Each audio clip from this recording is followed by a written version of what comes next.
Hello, everyone. My name is Eric Watkins. I'm here today with the chairman of the Federal Maritime Commission, Dan Maffei, a very, very prominent person and one we're very, very lucky to see again. Good to be with you, Eric. Well, yeah, I've been here at the Federal Maritime Commission since 2016, and I've been chair since March of 2021.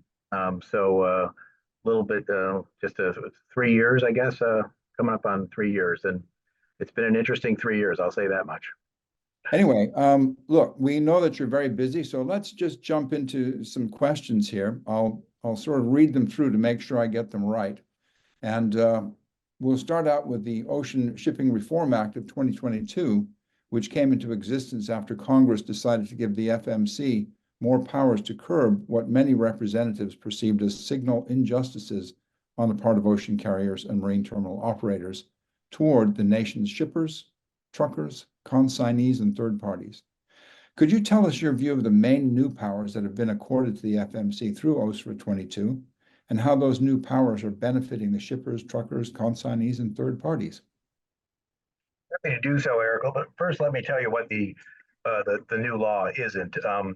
It is not a whole rewriting of the Shipping Act. It is not a re-regulation of ocean shipping. Ocean shipping was deregulated in the 80s. We do not have any power to regulate rates, and we didn't before, and we don't now.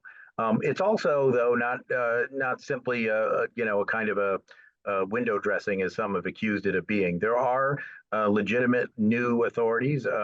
For instance, we now have authority to go specifically after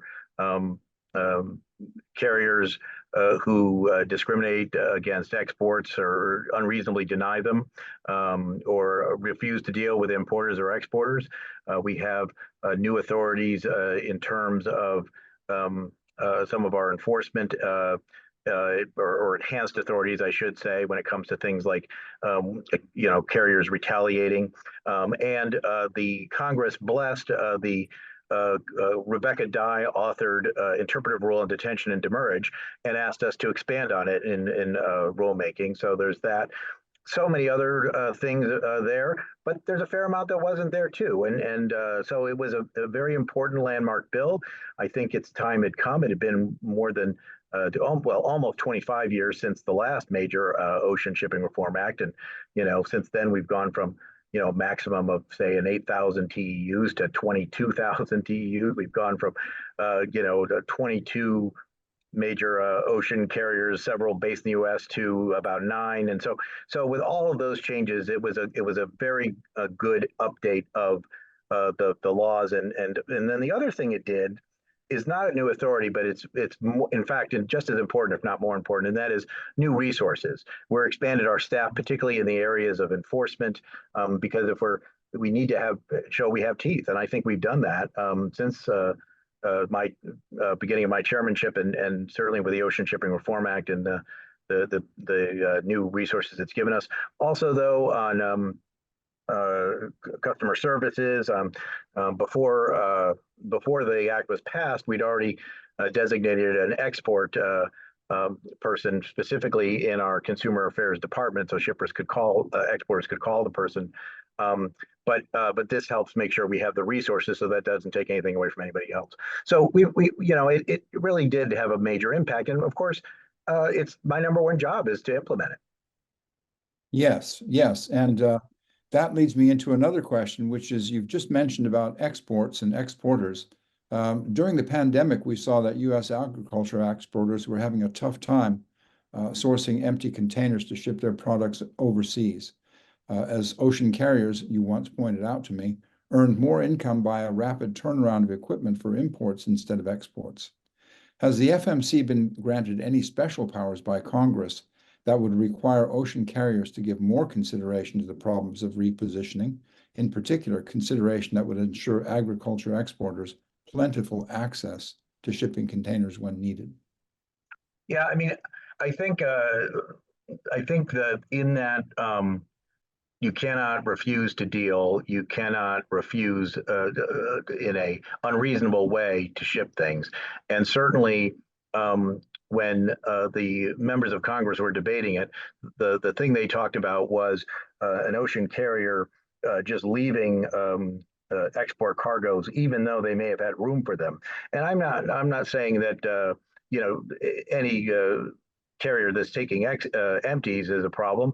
They may have to take empties for all sorts of seaworthiness reasons, et cetera. But this was ships leaving that clearly had capacity for exports, but we're, like you said, we're just trying to get back as fast as they possibly could because they were making so much more on imports. And I do believe that this would help fix that problem. You asked specifically about container availability, though. Container availability, I mean, I can think of examples where you could have an argument that it's refusing to deal if you're refusing to allow a container to go to potential exporters. Certainly, it's the kind of thing that we would investigate now. But it was not, there were parts of versions of OSRA that dealt more with that, or at least looking into it, dealt more with equipment issues. Making carriers responsible for getting exporters equipment that weren't in the final bill that was passed, not necessarily because they were bad, but because they would have taken longer to work out. And we decided Congress decided, but I was part of it, wanted to make sure we were able to get a bill passed quickly and with broad bipartisan support. So we live to fight another day on those things. We certainly at the commission are very interested in it. We got a number of different things looking into it, a number of different commissioners looking into it. Rebecca Dye with her supply chain groups. We've got Carl Bensel with MTDI information. But both of those things are related to container availability. And then also looking to see what else and doing some research about what's happened in the government in recent years and what maybe we can do about it. It's certainly something that we continue to think about. But in terms of OSRA, it solved a lot of problems. It didn't solve them all, and that is one that we still have on our collective to-do list. Right. I think that Congress is working on that at the moment. But anyway, look, there's another thing that was really sort of vexing to people back in the pandemic time, and that was that ocean carrier alliances seem to be many people to be somewhat monopolistic. Recently, the European Commission announced that it will not extend its block exemption for container liners, which expires in about a month's time on April 25th. Is the U.S. government considering a similar action to that of the EC regarding the alliances? For example, a couple of years ago, President Biden mandated the Department of Justice and the Federal Maritime Commission to work together on potential antitrust issues pertaining to the ocean carrier alliances. Can you tell us whether the partnership between the DOJ Antitrust Division and the FMC is still in place, still working? Yes, it is. And we have meetings periodically. I think it depends on cases. Generally, it has to do with our general counsel and part of the Antitrust Division at Justice about things, but we certainly do that. I do have to correct you, though. The president didn't mandate that we do that. He suggested that we work together in an executive order, but we are an independent agency, and that is, I think, important. We're bipartisan. I think that's important, particularly in terms of continuity, no matter what the next administration is.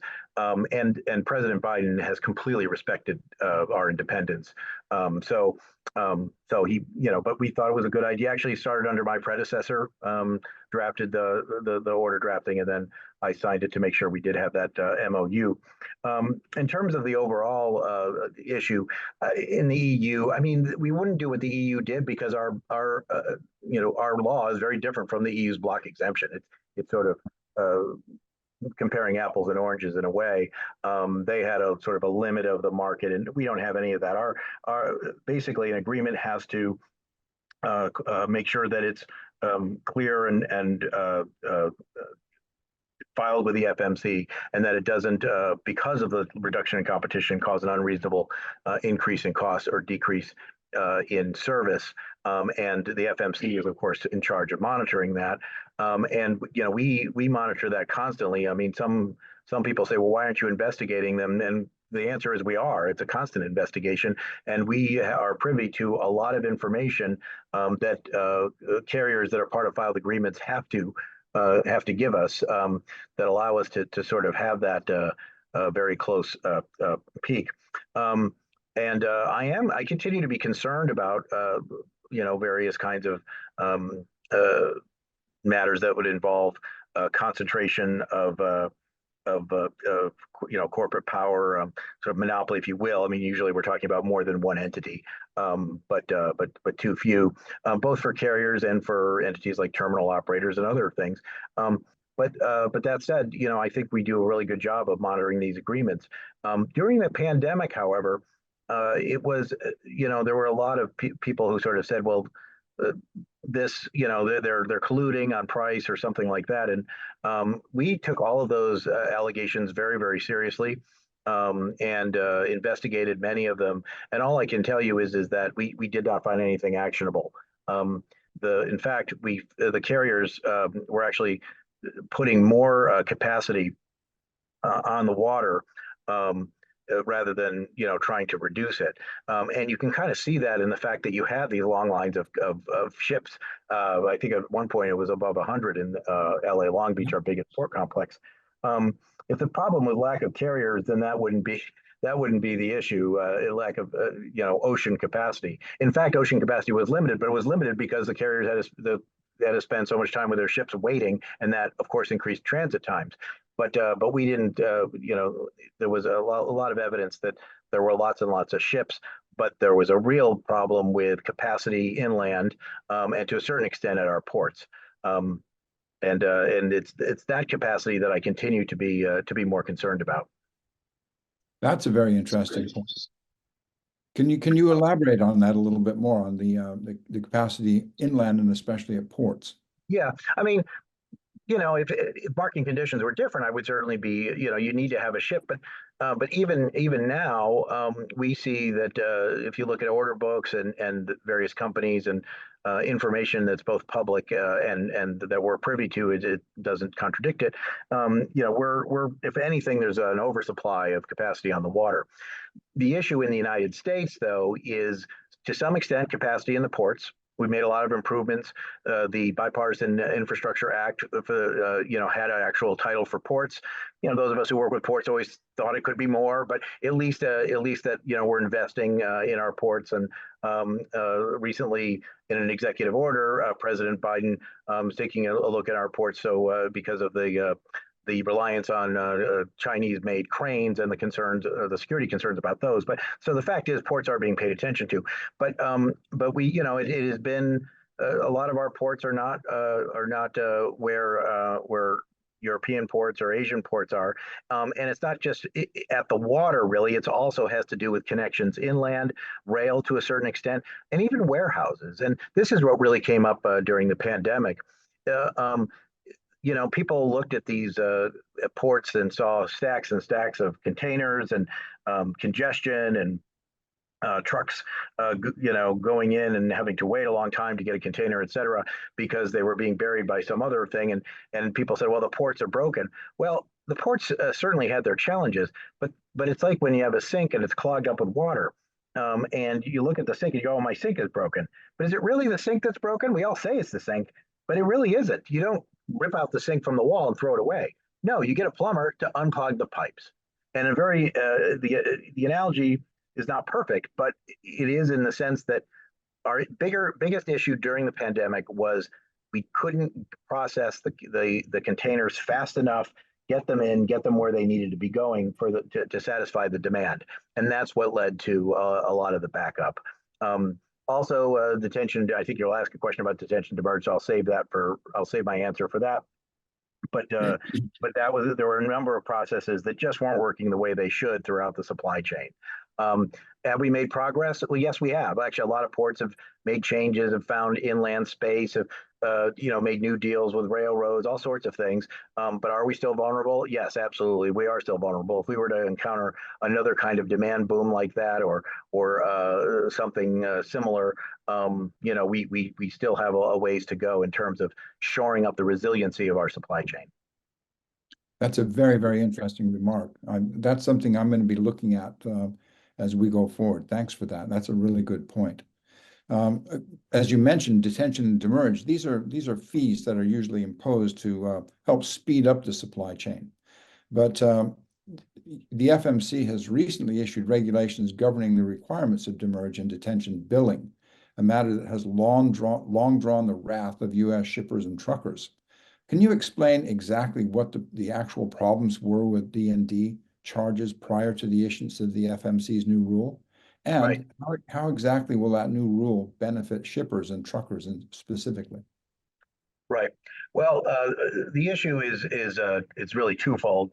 In a basic sense, it was that particularly during COVID, but even before COVID, there were a lot of bills that were sent out for detention, demurrage. You know, the fees for not picking up a full container or not dropping off an empty container, essentially, that were being levied. That the people who got these bills thought were unfair for one reason or another.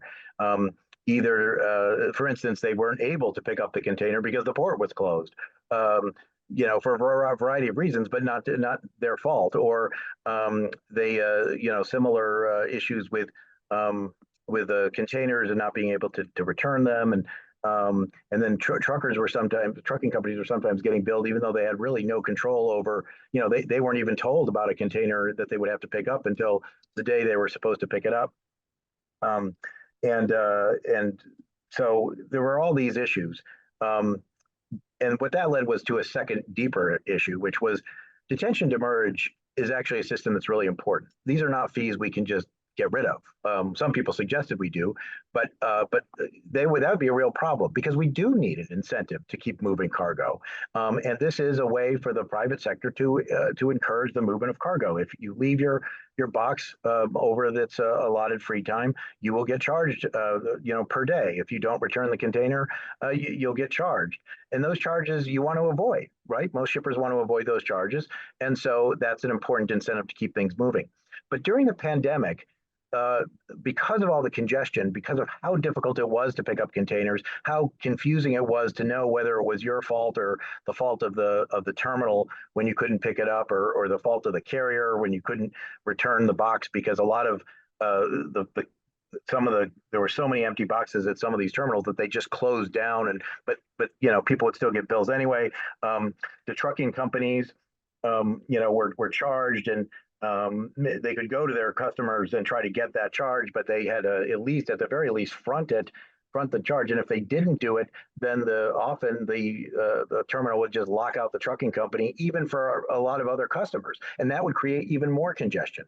So with that mess, the whole system, in my view, lost credibility, and we really needed to restore credibility to that. The first step, which we were able to do under Chairman Corey, but was to unanimously approve the Rebecca Dye's detention and demurrage interpretive rule, which said detention, demurrage, they're not meant to they're meant to move cargo, right? Not for any other purpose, not to make more money, but to move cargo. And if they're not being used for that purpose, they're not reasonable and therefore not legal. And then we had to add Congress added teeth to that with the Ocean Shipping Reform Act, and then this rulemaking that we just concluded, which Congress had mandated, does more. It makes sure that you can only bill the appropriate party, which is either the person on the you know, that sent it, or the ultimate recipient. You can't just bill some go between, like a trucker, or even like a customs broker whose name might be somewhere on the form but has nothing to do with when the cargo gets picked up. That was happening sometimes. In terms of the shipper, well, you know, so the shipper is going to get the bill, but now the bill has to have certain elements. Many of those elements were in the Ocean Shipping Reform Act for carriers, but now they also for terminal operators have to include those elements too, that make sure the bill is fair, and, you know, and it has to be issued within 30 days. There were people getting bills that were over a year old, right? I mean, crazy stories where you can't even remember what the circumstances were about picking up that cargo. So within 30 days, it has to be disputed within 30 days. So, you know, we want to keep everything moving. We want to make sure that the charge is indeed connected to either not picking up your box on time or not returning it, whatever you need to do to move cargo. So long explanation, but doing that, and then making sure that we had appropriate enforcement mechanisms, that we weren't, you know, that we were going after the big carriers and not just, you know, some small NVOCC somewhere, and several million above $1 million settlements and things like that. And I think we have gone a long way to restoring credibility to that system.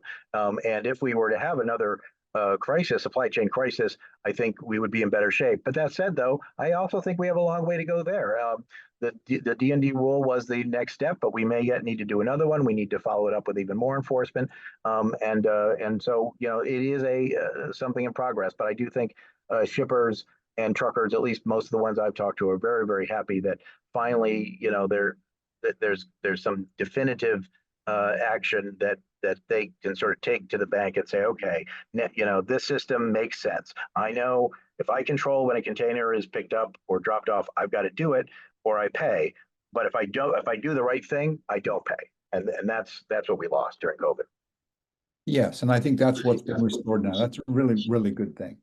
So this leads me then, you're talking to basically the U.S. clientele for the ocean carrier industry. In a recent hearing, you're on record as saying, quote, "We are in a challenging situation," unquote, and that, quote, "we need to hear directly from stakeholders about what is happening in a real-world context," unquote. So what do you, as chairman of the Federal Maritime Commission, see as the main challenges in this situation now? And what do you hear from stakeholders about them? And secondly, how do you see these concerns playing out over the next 6 months or so? Yeah. Well, it's interesting. Just the day before this interview, there was a major accident in the port of Baltimore. A container ship lost power and took down a major bridge and blocked that port. It was a horrible tragedy. Several people lost their lives, and never want to minimize that. Certainly all of us here at the FMC, our hearts and prayers go out to them and their families. But it also was an illustration of how vulnerable our supply chain may be, that a port can be knocked out by a freak accident in the middle of the night, and who knows for how long. The reason why I'm bringing this up is because I think the biggest challenge we face is the increasing instability of supply chains, and I don't mean necessarily that overall, cargo is less stable, but there's more variability in what route you're going to take, what can affect it, and all sorts of other interconnectivity. So, for example, when a war ostensibly shuts down, the Suez Canal or the Red Sea route to it, that affects everything in the United States, even though not that much American cargo goes through there. But part of the reason why it affects so many things is because the Panama Canal was already struggling with low water levels. And so you have all of these different strands, and trying to figure out, well, how does each and every shipper make sure that their companies have sufficient resiliency?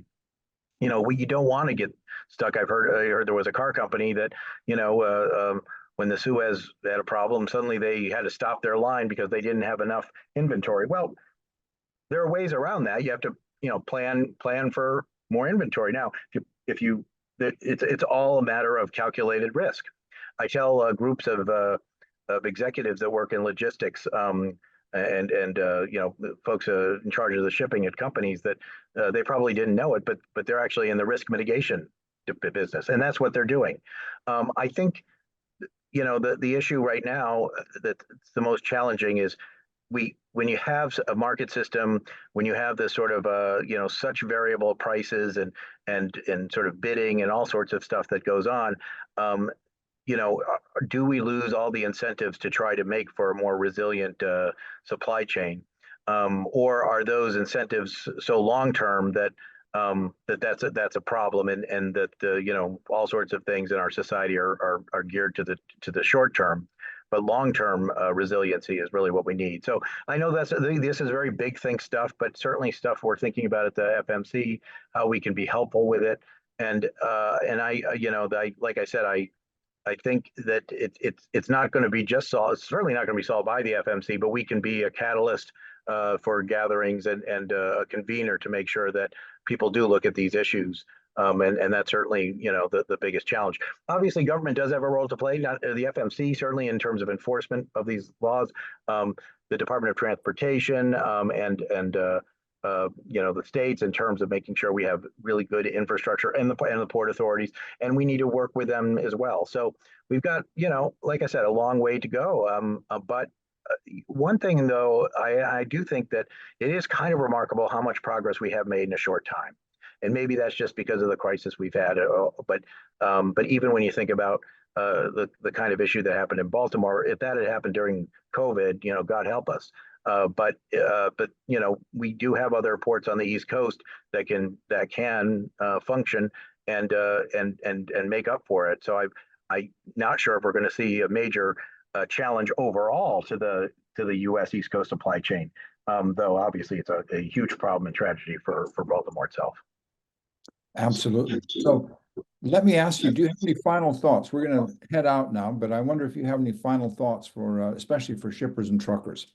Yeah, I think, Eric, the issue is I just sort of gave my final thoughts, but I will say this. Look, a couple of things. One is, I talk to a lot of groups, and truckers compete with each other, and the shippers, are like in a bit of an adversarial relationship with carriers, trying to negotiate for the best time to do their contracts and all that, and terminal operators, et cetera. But I will say this is an industry that at the end of the day, everybody does have to get along. It's good for everybody. I'm very fortunate in that I'm regulating an industry, and certainly it's possible for people to abuse the system, and we need to enforce our rules to make sure that doesn't happen. But on the other hand, ocean shipping is something that we desperately need every single day. Just look around our offices and you can sort of see where would we be. And the fact is that this is a system, though strained during the pandemic, still continued to work. A lot of that is due to the workers, the people who work at our ports, both union labor, and management, who came anyway and who did show up when most of us were, on the video screen. Certainly, I was most of the time. So there's that, and now it also continues to work. Since those worst days of the pandemic, prices have gone down. Do they go up a bit, a blip here and there? Yeah, particularly with the Suez. But even now, they've stabilized, and even though the Suez isn't reopened again, and I think that does show that there is a fair amount of resiliency in the industry, and that we need to make sure that we at the FMC do our job to keep our eye on it, but we also need to know that the private sector is doing a good job at moving cargo all over the world. And so for those reasons, I just think we need to keep things in perspective, need to not get too angry about any one thing, but do our very best, and to the extent that we can, have a backup plan. If your C-suite allows you to have a backup plan when you're shipping things, I think it's better to do that in the long run. Have a couple of different suppliers. Don't just have one. That sort of thing. But I guess that's all. I really think that it is a good time right now to be doing ocean shipping. There's a lot to be gained in international trade, and we have these fantastic infrastructure overall, even though it needs to be improved, particularly inland, but we do in order to complete that. Mr. Chairman, I can't thank you enough for your words and taking the time to be with us again. I think everybody's going to really appreciate seeing you and hearing what you have to say. And I again want to emphasize, your anniversary coming up, 3 years as the chairman. I think you've done a great job, and I'm sure I'm thanking you for a lot of other people as well. Thank you very much. All I know is I had to get a new ID card, and the old ID card has a picture of me taken when I was first going to be a commissioner, and it's this young smiling face. And even though it was only a few years later, the second ID card after I was chairman a couple of years, and I'm like looking like I've aged. So it is it has been a challenge. I am very, very fortunate to be supported by a top-notch staff and 4 other commissioners. All of us, we work together. We don't agree on everything, but we work together as one team. And in this Washington, where people complain about partisanship and everything else, and I know they do, but at least in terms of ocean shipping regulation, we've been able to be bipartisan, and that even includes on Capitol Hill, where of course the Ocean Shipping Reform Act had broad bipartisan majorities and was very, very much supported by the president. So hopefully we just keep it that way. And Eric, I always appreciate your interviews. It's nice to be able to complete thoughts. Well, thank you again.